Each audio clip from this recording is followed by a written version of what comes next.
Capítulo 14. A fuga. Estranho. Depois de o senhor mudar meu modo de pensar quanto a deixar o Paquistão, surgiram empecilhos repentinos. Por exemplo, que parecia intransponível era uma lei que dizia que os cidadãos paquistanenses só poderiam tirar $500 do país. Como meu dependente, Mahmud podia levar $250. Como é que Mahmud e eu poderíamos passar 4 meses com $750? Só esse fato parecia suficiente para que não considerássemos o convite que Peg nos fez.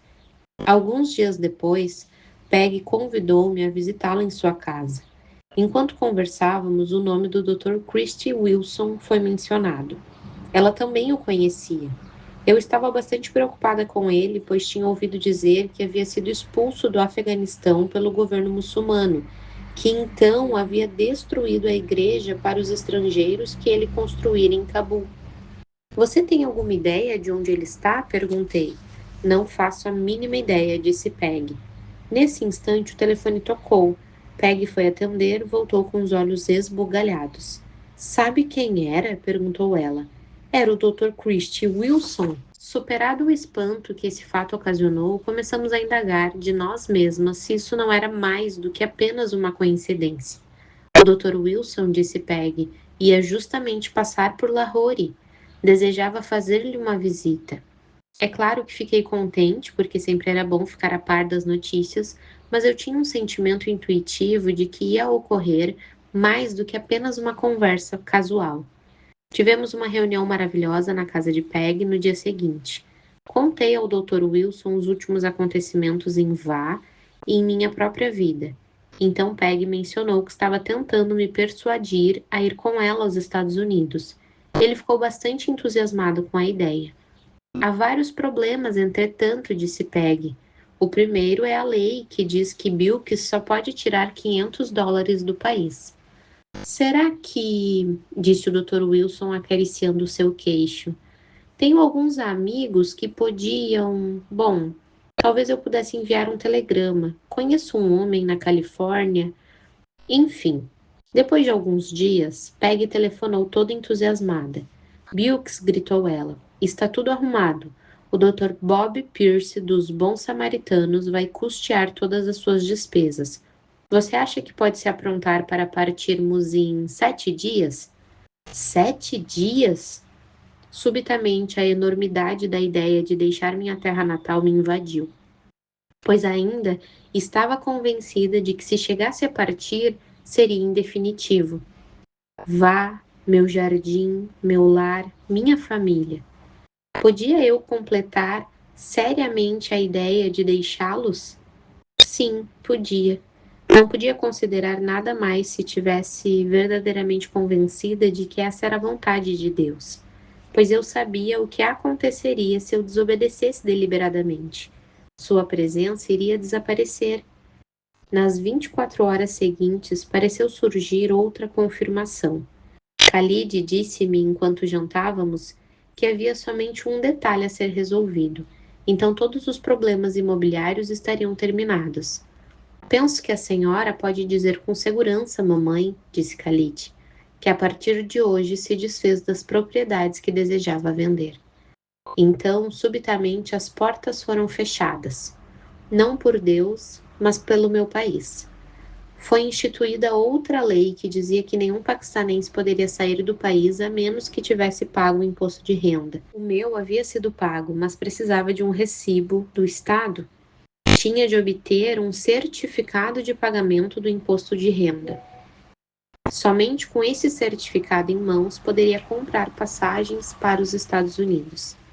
4 dos meus 7 dias até a partida haviam passado. Agora, enquanto meu filho Khalid e eu entrávamos em repartição, na sala do governo, a fim de conseguir o certificado, só me restavam 3. Khalid e eu pensamos que não haveria problema algum, uma vez que meus papéis estavam em ordem. O escritório ficava numa rua movimentada, bem ao centro de Lahore.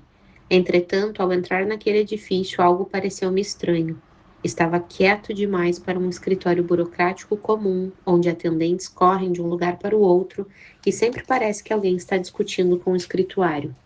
À exceção de um funcionário calvo sentado à ponta de um balcão lendo uma revista, Khalid e eu éramos as únicas pessoas naquele prédio. Fui até o funcionário e disse o que desejava. Ele levantou um pouco os olhos e sacudiu a cabeça. Sinto muito, senhora, disse ele, afundando de novo a cabeça na revista. Estamos em greve. Greve? Sim, madame, disse ele, indefinidamente. Ninguém está trabalhando, não há nada que se possa fazer pela senhora. Fiquei parado olhando para o homem. Então, afastei-me alguns metros. Ó Senhor, orei em voz alta, mas de modo que somente meu filho pudesse ouvir. Tu fechou minha porta? Por que então me encorajaste a vir até aqui? Então veio-me uma ideia. Será que ele realmente havia fechado a porta? Está bem, pai, orei. Se for da tua vontade que Mahmoud e eu vamos para os Estados Unidos, terás de fazer que eu consiga esse certificado. Um sentimento forte de confiança me encheu, e então eu me voltei ao funcionário novamente. Bem, o senhor parece estar trabalhando, disse eu. Por que não me dá o certificado? O homem tirou os olhos de sua revista com uma expressão azeda. Parecia o tipo que ficava feliz em dizer um não. Já lhe disse, senhora, estamos em greve. Bem, então quero falar com o oficial encarregado. Uma coisa eu havia aprendido no meu trabalho com o governo e era que, quando desejava que algo fosse feito, devia sempre ir a uma autoridade mais alta. O funcionário suspirou, deixou a revista e me escoltou a um escritório adjacente. Espere aqui, ele respondeu de maneira áspera. Do seu escritório eu podia ouvir um murmúrio baixo de vozes. O homem emergiu e acenou para que eu entrasse. Khalid e eu encontramo-nos na presença de um homem elegante de meia idade, atrás de uma escrivaninha riscada. Expus-lhe meu problema. Reclinou-se da cadeira, girando um lápis na mão. Sinto muito, madame. Como é mesmo seu nome? Bilks Shake. Bem, sinto muito. Não há absolutamente nada que possamos fazer durante a greve. Subitamente, uma luz de reconhecimento inundou os olhos do rapaz. A senhora não é Begum Sheik, que organizou o plano do viver simples? Eu mesma. Ele bateu com os punhos na mesa e se levantou. Bem, disse ele, puxou uma cadeira e pediu que eu me sentasse. Acho que esse foi o melhor programa que nosso país já teve. Eu apenas sorri. Então, o oficial inclinou-se por cima da escrivaninha e disse, confidencialmente: Agora vejamos o que posso fazer pela senhora. Pediu-me que lhe explicasse precisamente qual era o problema e eu lhe disse que deveria estar em Caraque em 3 dias a fim de tomar um avião para os Estados Unidos. O rosto do homem revestiu-se de um ar resoluto. Levantando-se, chamou o funcionário do balcão. Diga ao novo assistente que vem aqui. Eu tenho, disse-me ele em voz muito baixa, um datilógrafo temporário. Ele não faz parte do quadro regular de funcionários e, portanto, não está em greve. Poderá datilografar o certificado. Eu mesmo colocarei o selo. Estou contente em poder ajudar a senhora. Alguns minutos depois, eu tinha o precioso certificado em mãos. Ao sair, tenho de confessar que abanei o papel para o pequeno funcionário, que surpreso tirou os olhos da revista a tempo suficiente para ver meu sorriso e ouvir o meu Deus o abençoe. Ao deixarmos o edifício do governo alguns minutos depois, Khalid, espantado, mencionou o fato de que havia levado somente 20 minutos para completar a transação toda. Isso foi menos do que levaria se todo mundo estivesse trabalhando, disse ele. Com o coração em cânticos, tentei explicar a Khalid que o Senhor deseja nossa cooperação. Ele deseja agir conosco, mediante nossa oração. Se eu simplesmente tivesse colocado o problema nas mãos do Senhor, sem ter dado o passo de fé, jamais teria conseguido o certificado. Tive de dar passos de fé até aqui, fazer tudo o que estava ao meu alcance. Tive de pedir para ver o encarregado do escritório, assim como Deus pediu a Moisés que batesse na rocha. Também nos pede que participemos na operação de seus milagres. Khalid parecia um tanto espantado com o meu entusiasmo, mas recobrou-se e acrescentou com um sorriso. Bem, uma coisa eu posso dizer, mamãe. Notei que, em vez de obrigado, a senhora sempre diz Deus o abençoe.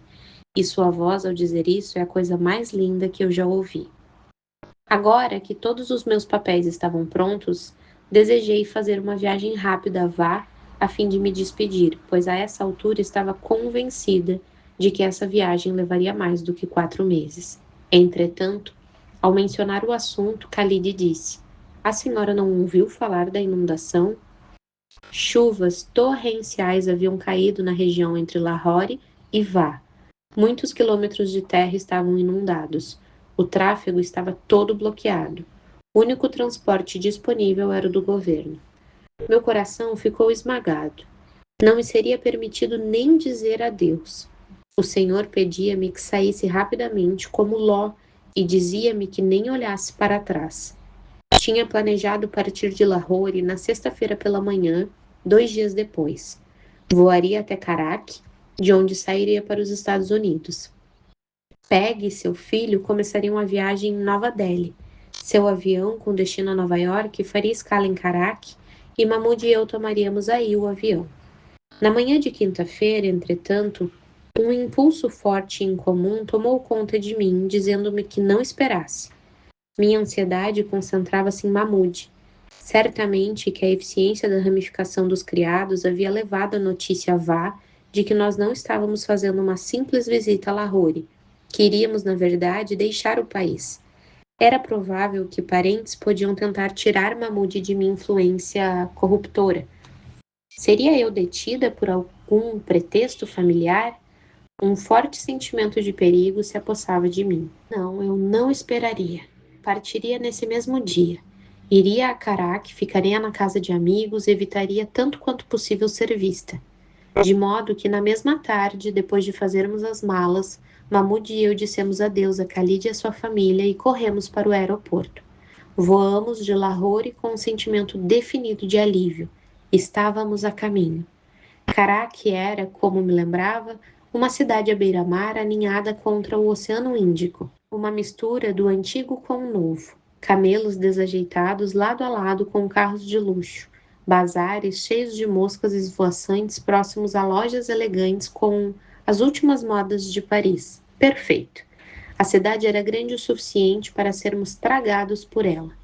Estávamos na casa de amigos e eu fazia compras em preparação da partida para os Estados Unidos no dia seguinte. Subitamente, uma opressão estranha me invadiu.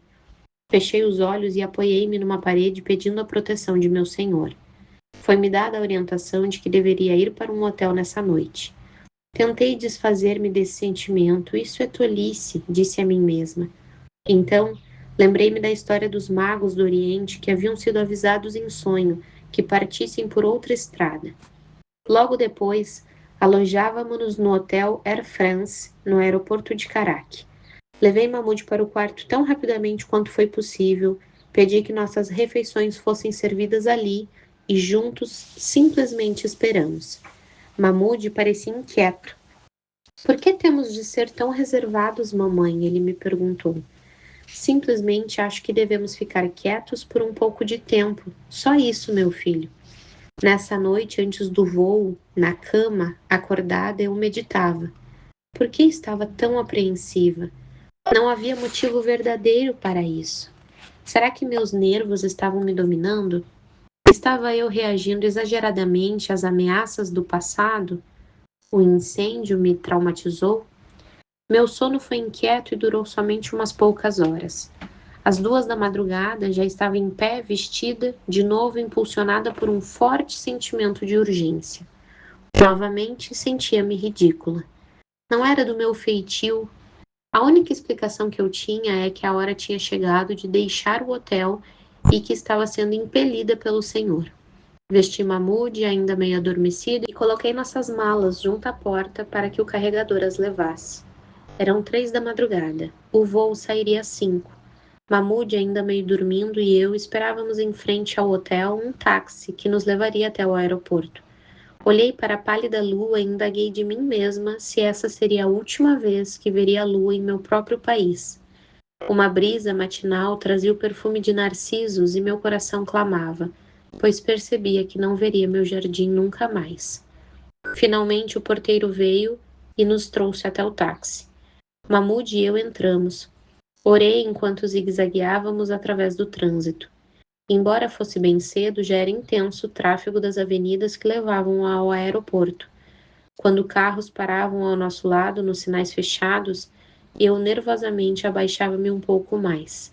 Simplesmente vamos ficar quietos por algum tempo, dizia a mim mesma, tentando parecer tão segura a meus próprios ouvidos quanto o havia sido para Mahmoud. Não, isso não funcionava. O que eu realmente precisava era orar. Senhor, desfaz esse nervosismo. O nervosismo não tem fundamento em ti. Não posso confiar em ti e ao mesmo tempo me preocupar tanto. Entretanto, se essa urgência procede de ti, Senhor, deve haver um motivo e eu apenas obedecerei. Ao saltarmos do carro no aeroporto, o ruído ensurdecedor dos motores a jato e a cacofonia de centenas de vozes misturavam-se numa atmosfera de urgência. Meu coração deu um salto ao olhar para cima e ver a bandeira paquistanense, estrela e meia-lua num fundo verde, tremulando a viração suave. Sempre haveria de respeitar essa bandeira, meu povo e a fé muçulmana. Um carregador levou nossa bagagem apressadamente para o balcão de embarque e, com gratidão, eu o vi desaparecer. Só 20 quilos de bagagem para cada um. Sorri ao pensar em nossas viagens de família em outros tempos, para o interior, quando levávamos milhares de quilos de bagagem para uma estada de algumas semanas. E minhas irmãs ainda reclamavam das roupas que não podiam levar. Tínhamos 1 hora de espera antes da partida. Conservando Mahmoud ao meu lado, senti que era melhor que nos misturássemos à multidão do aeroporto, de modo que não fôssemos percebidos. Mas não podia desfazer-me do sentimento de perigo iminente. De novo, repreendi a mim mesma pela preocupação desnecessária. O Senhor está no controle. O Senhor está cuidando de mim. Dizia a mim mesma. Ele me dirigirá para fora dessa situação. Tudo o que preciso fazer é obedecer. Então Mahmoud pediu para ir ao banheiro. Descemos o corredor até o banheiro dos homens e eu esperei. Subitamente, o alto-falante anunciou o nosso voo. Panam para Nova York. Passageiros, preparem-se para o embarque. Senti o coração apressar-se. Onde está Mahmoud? Devíamos ir. Finalmente a porta do banheiro abriu, mas quem saiu foi um sikh de turbante. Cheguei mais para perto da porta. O que eu estava fazendo? Certamente que mulher alguma num país muçulmano seria apanhada entrando num banheiro masculino, ainda que à procura de um menino de 9 anos. Anunciavam novamente o nosso voo.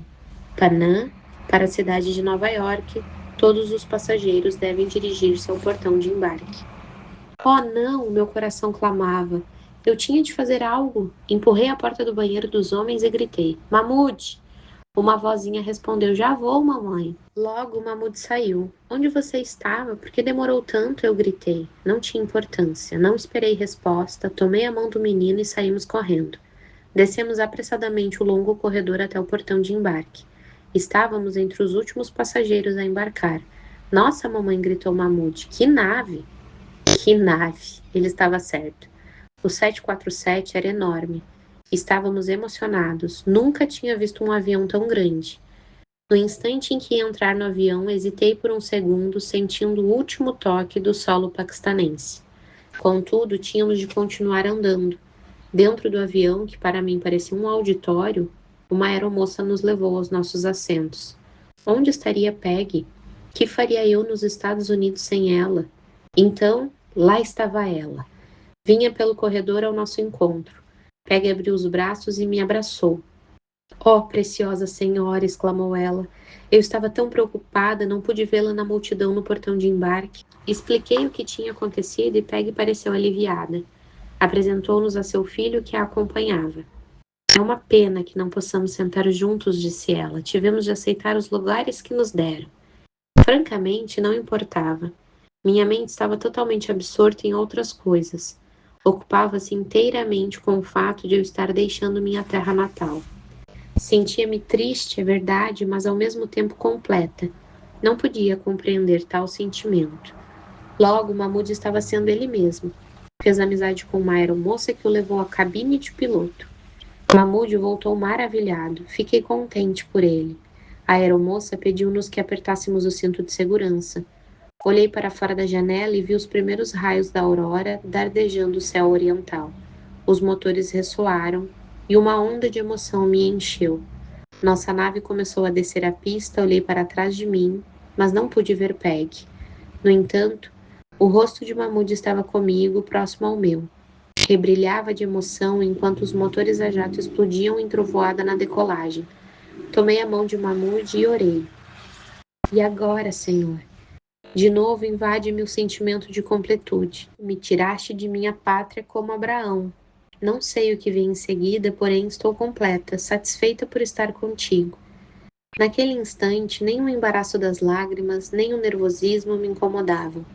Tudo o que sabia era que tinha obedecido ao meu Senhor em tudo, e tinha de admitir que nunca realmente saberia o que podia ter acontecido se não tivesse seguido suas ordens para marchar. Luzinhas passaram a toda velocidade pela janela, e repentinamente o barulho de rodas abaixo de nós cessou. Estávamos no ar. À luz da aurora, podia ver o contorno da costa do Paquistão recortado no Oceano Índico, que ficava para trás abaixo de nós. Ergui as mãos para Deus. Ele era minha única segurança e minha única alegria era permanecer em sua presença. Enquanto pudesse permanecer ali, sabia estar vivendo para sua glória. Obrigada, Deus, murmurei. Obrigada por me permitires viajar contigo, viver contigo. Epílogo. 1978. 6 anos se passaram desde o dia em que vi minha terra natal desaparecer. O pressentimento de que eu não veria mais o Paquistão fora profético. Nunca mais voltei. A curta visita foi prolongada por vários motivos.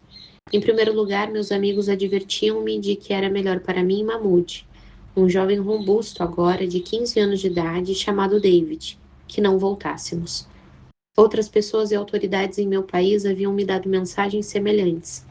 Em 1976, houve uma reunião no Congresso Islâmico Mundial, na qual foi aprovada uma resolução conclamando a retirada do Paquistão de todas as instituições cristãs estrangeiras, estações de rádio ou missionários. É evidente que eu não seria bem recebida de volta ao Paquistão. O que é mais importante, o Senhor tornou bem claro que devo permanecer aqui. Parece existir nos Estados Unidos grande necessidade de ouvir minha mensagem. Pediu-me que falasse de seu fardo às igrejas, que haveria uma separação de ovelhas e bodes e que o juízo começaria pela casa do Senhor. Retraí-me ante essa tarefa. Não cabia a mim dizer aos outros dos seus fracassos. Neste país eu era visitante e uma nova cristã, de modo que perguntei: por que eu, Senhor? Em resposta, seus olhos encheram-se de tanta preocupação e agonia pelas igrejas que caí de joelhos, prometendo obedecer-lhe. Entretanto, humana e fraca como sou, ainda hesitava. Vinha isso realmente do Senhor ou procedia de mim mesma? De modo que fiz a prova do velo de lã, dizendo: se me levares no Espírito, Senhor, então nada no mundo me impedirá de falar. Assim que minha cabeça tocou o travesseiro, fui arrebatada em espírito e uma grande luz envolveu-me, como se me ungisse para essa tarefa. Clara e inequivocadamente, o Senhor ordenou-me que honrasse e glorificasse seu nome, falando de sua misericórdia e amor às igrejas e grupos em todos os lugares. Então, como confirmação posterior de sua direção, praticamente todas as visões que tive no Paquistão se cumpriram exatamente como eu as vira anos atrás. Tenho visto pessoalmente algumas cidades e igrejas norte-americanas que me foram mostradas claramente em outros sonhos. Uma confirmação muito espantosa de que o Senhor pode falar a nós mediante visões foi-me dada pela senhora Harold B. Oates, cujo marido é pastor da Igreja da Missão do Farol em Portland, no estado do Oregon.